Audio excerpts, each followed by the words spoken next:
నా పేరు శిరీష అండి. నేను వెస్టైన్లో రాకముందు ట్రైబల్ వెల్ఫేర్ డిపార్ట్మెంట్లో కాంట్రాక్ట్ బేసిక్లో పనిచేశాను. నా క్వాలిఫికేషన్ వచ్చేసి ఎంఏ బీఈడి. నేను తెలుగు లెక్చరర్గా వర్క్ చేశాను సార్. నేను 8 సంవత్సరాల నుంచి 14,000 నుంచి 32,000 రావడానికి 8 సంవత్సరాలు పట్టింది సార్.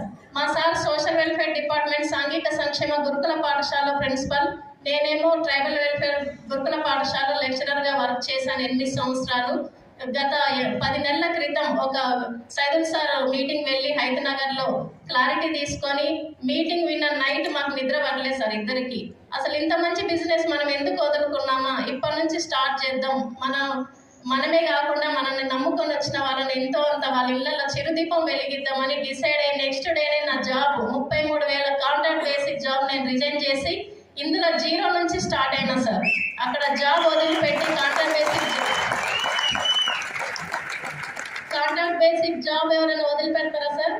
రీసెంట్గా రెగ్యులర్ అయ్యింది మాతోటి వాళ్ళందరికీ, కానీ నేనేం బాధపడలేదు. ఇందులో 10 నెలల నుంచి నా జర్నీ స్టార్ట్ చేసిన, 0 నుంచి స్టార్ట్ చేసిన. నా ఫస్ట్ మంత్ ఇన్కమ్ వచ్చేసి 74 రూపాయలు. నా హైయెస్ట్ చెక్ వచ్చేసి 39,204 రూపాయలు సార్. నా గోల్ వచ్చేసి నేను చెప్పను, చేసి చూపిస్తా. 2 లక్షలు పెట్టుకున్నా, కానీ మాటలో కాదు చేతల్లో చేసి చూపిస్తా సార్.